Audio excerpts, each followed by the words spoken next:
here I am loving on Florida again. They are setting the standard. All Florida-run trucking weigh stations will now become an immigration checkpoint. No telling how many illegal aliens are in this country driving large commercial vehicles. As a reminder, in Florida, you cannot obtain a driver's license if you are an illegal alien. Florida does not play. Drive around with your operator license over there and you're illegal, boom! And if you have obtained a driver's license from one of these sanctuary states like California, Washington, or in the case of the driver from last night, New Jersey, those licenses are no good here. No deal in Florida. Criminal actions have consequences. Ron DeSantis, he does not play. I don't know why people think they can keep testing that. And quite frankly, I really think the United States needs to adopt this and put it into place. You're driving around illegally? Done. I love this. All countries talking about this, but the real question is, yes, this driver was illegal, he did the wrong thing, but who gave him that CDL?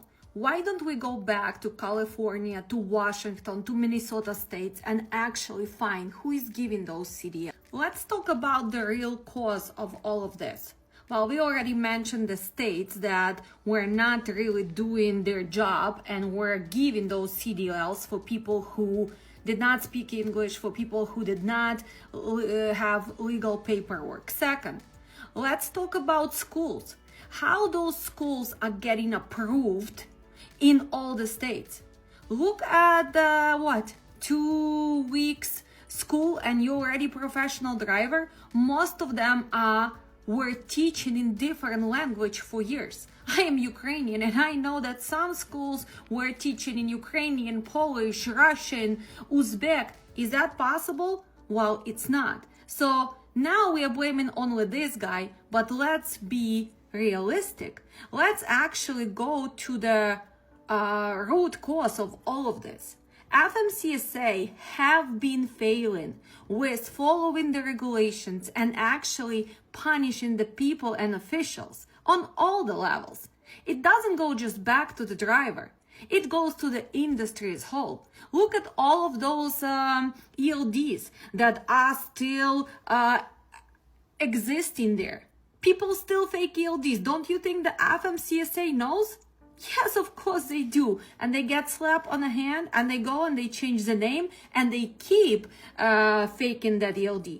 Look about parking problem. How many drivers are putting their life in danger because there is no parking available? Let's talk about the companies who have 2, 3, 4 different MCs, people who change their signs, people who add extra driver where there's only one driver. They drive as a team, but nobody sees this. Let's talk about drug and alcohol problem nowadays. Let's talk about hiring of the drivers.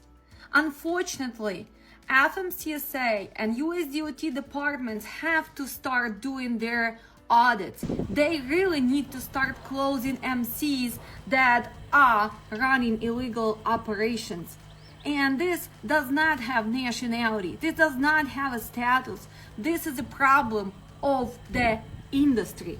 And when you put into Federal Motor Care Administration people who have no clue about trucking, what do you think is gonna happen? The industry have been failing for years, decades. And accidents do happen. Yes, this guy did the wrong thing. He should have not done it. But would he able to be a driver if somebody would not sign that CDL? So let's be all honest. Do you see this? A bus full of school kids making same illegal U-turn. This is way more serious than the accident we just seen. But you wouldn't hear any politician talking about it. Why? Because the driver isn't an immigrant. The driver doesn't wear a turban. And this doesn't fit their agenda. This doesn't get them votes. When an immigrant driver did the same thing in Florida, everybody talked about it. Governors talked about it, senators talked about it, vice president talked about it. Why? Because that gets them sympathy. That gets them votes. That gets them attention. The truth is, they don't really care about the safety. If they did, the bus story would matter more to them. But it doesn't. All they need is divided humans, divided people. They just want you to, they just want you to see me as a different person, and they want me to see you as a different person. Why? Because we have a different skin tone. We just have a different headpieces, I guess. And that gets them votes. It fits their agenda. And that's what we need to understand. And this happens all over the world. And it's been like this for like centuries and ages and ages. This isn't something new, but we all people need to understand this. I'm not trying to defend the guy. He did what he did, and that was totally wrong. It could have been my family there. But what I'm trying to say is, this isn't a national security threat, all right? If they don't like illegal immigrants coming in, then they should work on their borders. They should work on their policies. But they should treat a human being as a human, regardless of if he wears a turban, if he's a brown person, if he's a white person. Let's unite, people. Let's unite. And manslaughter, which could land him in jail for 45 years. Now, since his arrest in California, nearly 2.7 million people have signed a Change.org petition calling for the Florida governor, Ron DeSantis, to reduce Singh's sentence if he does get convicted. Now, the office of the governor sent a response to us this morning to the petition saying, quote, "No deal in Florida. Criminal actions have consequences." And Bill, immigration enforcement has already started at these trucking weigh stations. Late last night, the Bay County Sheriff's Office arrested an illegal alien who was driving a commercial vehicle with a driver's license from New Jersey, a license that's not valid in Florida, as we heard from the Attorney General this morning. All right, Dana Marie McNichol live in Florida for us this morning. Dana Marie, thank you. And for more on this, Florida's Lieutenant Governor Jay Collins joins us now. Great to have you here. So you already have one arrest. Do you anticipate that there will be many more? And what's the impact on the state from that perspective? Yeah, so first off, thank you for having me on. It's great to be on here this morning. Yeah, you know, I'm so proud of what Attorney General Uthmeyer, Commissioner Wilton Simpson, our Governor Ron DeSantis, and our state are doing. We take this serious. Ultimately, it's about those 3 lives and other lives that could be at risk on our roads, and we're already implementing and putting into play things that can keep our people safer, our roads cleaner and safer, and taking this threat as what it is, a serious risk to the people in our state. And that's the standard.